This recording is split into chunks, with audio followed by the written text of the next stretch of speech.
रंगोली का पैटर्न कैसे बनाएंगे और क्या मटेरियल यूज होगा और ये वाला रंगोली डिजाइन हम कैसे बना सकते हैं। फाइनली दिया रंगोली मैट का ट्यूटोरियल वीडियो आ गया है। इंस्टा पे मेरा ये रंगोली मैट लोगों को बहुत पसंद आया और मेरे से बहुत लोगों ने क्वेश्चन पूछे और मैंने सबके रिप्लाई भी किए। बट कुछ लोगों को जानना था कि स्टेप टू स्टेप मैंने कैसे बनाया है और क्या क्या मटेरियल चाहिए होता है इसके लिए। सबसे पहले चाहिए होंगी हमें कलर्ड पेंसिल। मतलब पेंसिल भी चलेगी पर मैं कलर्ड क्यों यूज़ करती हूँ मैं आगे आपको बताऊंगी। आपको एक चाहिए सीजर और ये रहे कैंपस। मेरे पास एक छोटा एक बड़ा है क्योंकि ये डिज़ाइन बड़ा है तो बड़ा वाला कैंपस इसमें लगेगा। मैं सबके link description and pin comment में डालूंगी। और चाहिए आपको ये ज्योमेट्री शेप। एंड नेक्स्ट है हमारा ये ग्लू गन। क्योंकि ये वीडियो का लेंथ बहुत लंबा होगा इसलिए मैं इसको यूट्यूब में बना रही हूँ, इंस्टा पे नहीं। बट मैं मटेरियल का लिंक जरूर इंस्टा पे डालूंगी। वूल जो मैंने मीशो से मंगाए थे और ये रही रेक्सीन जो मैंने एसके वूल से मंगाई थी। एसके वूल से कैसे मंगाना है वो भी मैं डिस्क्रिप्शन में डाल के रखूंगी। और ये रहा मेरा कैनवस रोल। इतना ही बचा है मेरे पास तो मैं आपको इसमें बना के दिखाऊंगी डिज़ाइन। इससे मेरा डिज़ाइन जो मैंने बना के रखा है बट अभी तक मुझे मौका नहीं मिला इसमें काम करने का। सबसे पहले बात करेंगे हम वूल की। मैंने ये 3 पैकेट मीशो से मंगाए थे अलग अलग टाइम पे। फर्स्ट ऑर्डर और लास्ट ऑर्डर के कलर्स में थोड़ा डिफरेंस है। जैसे कि मैं एग्जाम्पल लेती हूँ ग्रीन का, तो ये ग्रीन कलर मेरे पास अब नेक्स्ट ऑर्डर में नहीं आया। तो अगर आपको 2-3 रंगोली मैट बनानी है तो एक ही मीशो के ऑर्डर से चल जाएगा काम। बट बस कलर की गारंटी नहीं होती है कि जो उसमें है वैसे ही कलर आएंगे। इसकी वूल से मैंने ये वाला मंगाया है और उनको आप अपनी रिक्वायरमेंट बता सकते हैं कि आपको कितने ग्राम्स में चाहिए, वो उतना ही आपको भेज देंगे। स्टार्टिंग में मैंने जब मीशो से मंगाया था तो उसकी क्वालिटी बहुत अच्छी आई थी। बट मैंने जैसे जैसे और ऑर्डर किए तो उसकी क्वालिटी किसी किसी वूल की बहुत अच्छी नहीं लगी मुझे। जैसे कि ये येलो वाला ये थोड़ा हार्ड है कंपेयर टू इसकी वूल से जो मैंने येलो मंगाया है। चलिए अब हम बनाएंगे पैटर्न। तो बहुत लोगों को क्वेश्चन था कि मैंने ये ट्रेस कैसे किया, कैसे ये डिज़ाइन बनाया है। तो मैंने ये डिज़ाइन कहीं ट्रेस करके रखा हुआ नहीं है, पर मैं सेम डिज़ाइन आपको मेजर करके बताऊंगी कि कितना कितना मेजरमेंट लेना है आपको उस डिज़ाइन के लिए। तो पूरा डिज़ाइन एक्चुअली 58 सेंटीमीटर का है, तो मैं ये 29 सेंटीमीटर का ये सर्कल ड्रॉ कर रही हूँ। मेरे पास रेक्सीन कम बचा है तो मैं चेक कर रही हूँ कि यहाँ पे मेरा आ जाएगा डिज़ाइन की नहीं। तो जब मैंने वेरीफाई कर लिया कि यहाँ पे मेरा डिज़ाइन आ जाएगा तो अब मैं इसका सेंटर मार्क कर रही हूँ। मैं हमेशा आउटर सर्कल सबसे पहले बनाती हूँ ताकि मुझे पता रहे कि मेरा डिज़ाइन कितना बड़ा बनने वाला है। 2.5 सेंटीमीटर का ये सबसे इनर वाला सर्कल है। ये नेक्स्ट सर्कल है 4 सेंटीमीटर का। मैं यहाँ पे नोट डाउन भी करते जा रही हूँ रेक्सीन में ही ताकि आपको समझ में आ जाए कि कितने कितने सेंटीमीटर के सर्कल हैं। ये वाला है 6 सेंटीमीटर का। मैंने पहले बड़ा बना दिया था तो मैंने फिर से उसको करेक्ट करके 6 सेंटीमीटर का बनाया। एंड लास्ट सर्कल है 8 सेंटीमीटर का। तो मैंने जो सर्कल गलत बना दिया था मैं आपको दिखाती हूँ कि वो इरेज़र से मैं नहीं मिटा सकती हूँ। जो इरेज़र का डस्ट होता है वो रेक्सीन में ही चिपक जाता है। क्योंकि इरेज़र इसमें यूज़ नहीं कर सकते इसलिए मैं कलर पेंसिल यूज़ करती हूँ ताकि मेरा जो फाइनल डिज़ाइन है वो मुझे समझ में आ जाए कि ये वाले कलर से है। ये मैंने बनाया है 18 सेंटीमीटर का सर्कल जिसके अंदर मैं स्क्वायर बनाऊंगी। क्योंकि हमें सेंटर ऑलरेडी पता है तो हम एक स्ट्रेट लाइन खींच लेंगे। मैं इसका यूज़ इसलिए कर रही हूँ क्योंकि जो मेरी सेकेंड लाइन है वो एकदम पैरेलल में बने। एक बार हमारी लाइंस करेक्टली बन गई तो हम स्क्वायर अच्छे से बना सकते हैं। अब बारी आती है पेटल्स की। इसमें इंपॉर्टेंट चीज़ देखने की ये है कि आप जितना भी साइज़ ले रहे हो, मैंने यहाँ पे जैसे मार्क किया है 0 एंड 70, आप जितना भी साइज़ ले रहे हो एक पेटल का लोटस के बनाने के लिए वही साइज़ आपको थ्रू आउट फॉलो करना है अपने पूरे डिज़ाइन में। मैंने ये सारे पेटल्स इसी तरीके से बनाए हैं 0 to 70 जैसे मैंने ले लिया। मुझे पता है कि मुझे यही डिज़ाइन का अगला पेटल भी दूसरी साइड में ऐसे ही बनाना है तो वो आपको याद रखना है। बस आप अपने हिसाब से कितना भी बड़ा छोटा पेटल कर सकते हो। साइड वाले पेटल बनाने के लिए इतना ज़्यादा मेजरमेंट की ज़रूरत नहीं है। आप ऐसे एक साइड ले सकते हो जितना आपको लगता है कि इतना मोटा या इतना पतला चाहिए आपको और बस आप मार्क कर सकते हो।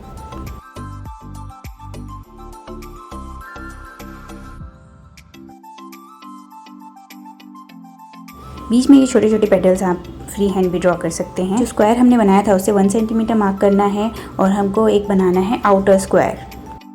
तो अब मैं यहाँ पे स्क्वायर जो आउटर वाला बनाया है उसमें मैं सेंटर फाइंड कर रही हूँ ताकि मैं वहाँ पे अपने दिए बना सकूँ।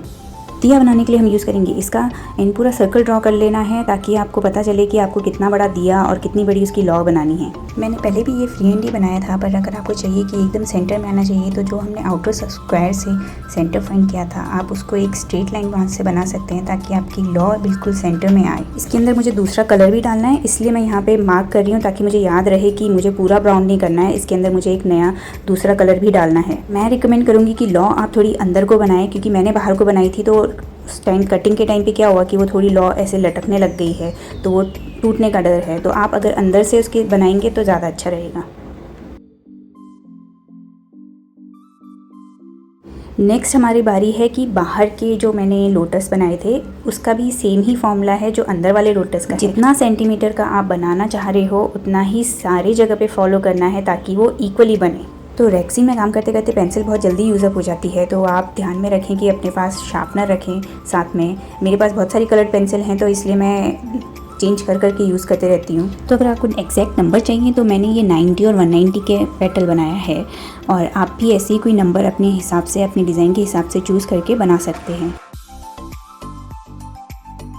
तो दिया रंगोली मैट से रिलेटेड आपको अभी भी कोई क्वेश्चन है तो प्लीज़ कमेंट करके मुझे बताइएगा। कुछ अगर नहीं समझ में आया है तो मैं ट्राई करूँगी फिर से उसको समझाने की। और मैं ये बनाने जा रही हूँ नया डिज़ाइन कैनवस पे।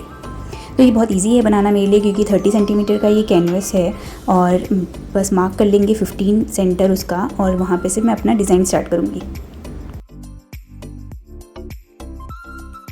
तो ये मैंने बनाया सबसे बड़ा वाला सर्कल ताकि मुझे पता रहे कि मेरा डिज़ाइन कितना बनने वाला है, और उसके अंदर मैं ड्रॉ करूँगी एक छोटा सर्कल। इसके बाद बनाया मैंने अपना छोटा वाला सर्कल। तो फिर मैंने मेजरमेंट नहीं लिया क्योंकि मुझे एक्चुअली आदत नहीं है मेजरमेंट लेने की। मेरे को जितना मन करता है कि इतना होना चाहिए, मेरा डिज़ाइन इतने में आना चाहिए, तो मैं उतना ही सर्कल बना देती हूँ। बट आपके लिए मैं फिर से मेजर करके बता देती हूँ ये सर्कल कितना बड़ा है। तो एक्चुअली जाने अनजाने में ये इवन नंबर पे बना है 4 सेंटीमीटर का। ये सर्कल बनाते बनाते मुझे याद आया कि मैं आपको बताऊं कि रेक्सिन में हम उल्टी साइड बनाते हैं डिज़ाइन और उसी में अपना वर्क करते हैं, और कैनवस में जो साइड प्राइम होती है वो मैंने यूज़ करी है।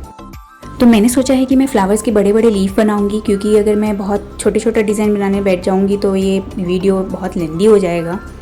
और इसको बनाने के लिए मैंने इसको सेंटर पे रखा और 4 साइड से इसको मार्क किया ताकि मैं उसके बीच में लाइन डाल सकूं।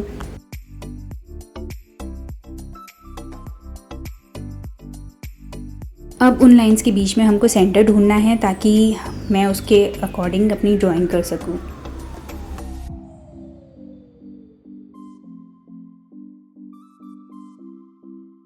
अंदर वाला था हमारा 4 सेंटीमीटर का सर्कल, उसके अंदर मैं एक और छोटा सर्कल बना रही हूँ 2 सेंटीमीटर का, ताकि मैं डिफरेंट कलर कर सकूँ और वो अच्छा लुक आए उसमें एक। इसके बाद मैंने बनाया एक और सर्कल ताकि मेरा जो फ्लावर के पेटल्स मैं बनाने वाली हूँ वो उसका कर्व मैं वहाँ से ले सकूँ। जो 3rd सर्कल है वहाँ से मुझे पता रहेगा कि वहाँ तक मुझे स्ट्रेट लाइन लानी है और वहाँ से उसके बाद मुझे कर्व करनी है, इसलिए वो सिर्फ इसीलिए मैंने वो सर्कल बनाया है लास्ट वाला। अभी देख के ऐसा लग रहा है कि एक ही रंग का डिज़ाइन हो जाएगा और बहुत बड़ा लीफ हो जाएगा, तो इसलिए मैं इसमें छोटे छोटे लीफ बना रही हूँ ताकि उसमें मैं कोई डिफरेंट कलर कर सकूँ। और यहाँ पे मैंने लिख दिया है कि ये 8 सेंटीमीटर का सर्कल है, तो जो 3rd सर्कल मैंने बनाया है वो 8 सेंटीमीटर का है।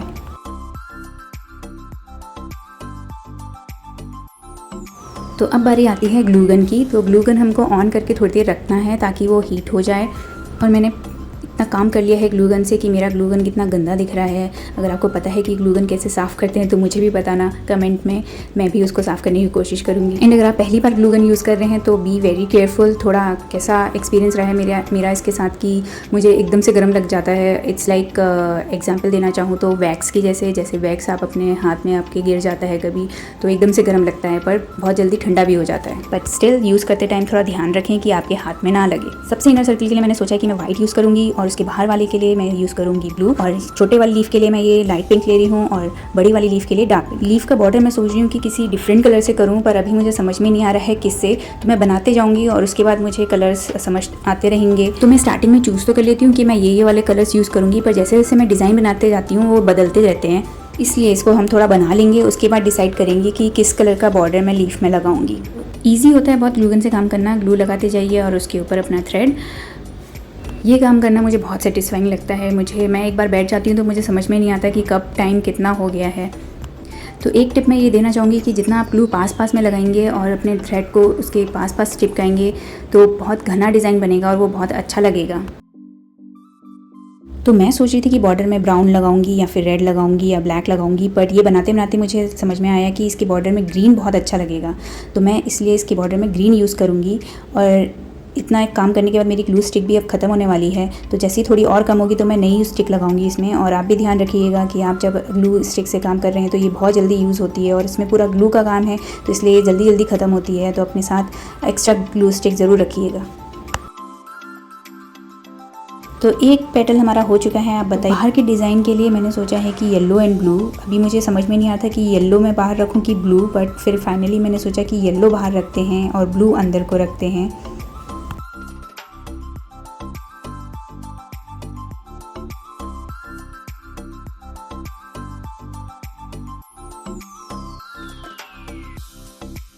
तो ये छोटू सा डिज़ाइन हमारा कंप्लीट हो चुका है। अभी आपके लिए मेरा ये क्वेश्चन है कि क्या मैं ये डिज़ाइन ऐसे ही कट आउट कर दूं या फिर मैं इसको सर्कल पूरा करूं, और अगर मैं सर्कल से कवर करूं तो किस कलर से करूं। तो कैसा लगा आपको ये ट्यूटोरियल वीडियो, एंड कुछ मिस हो गया होगा तो वो भी ज़रूर मुझे बताना। And don't forget to like, share and subscribe.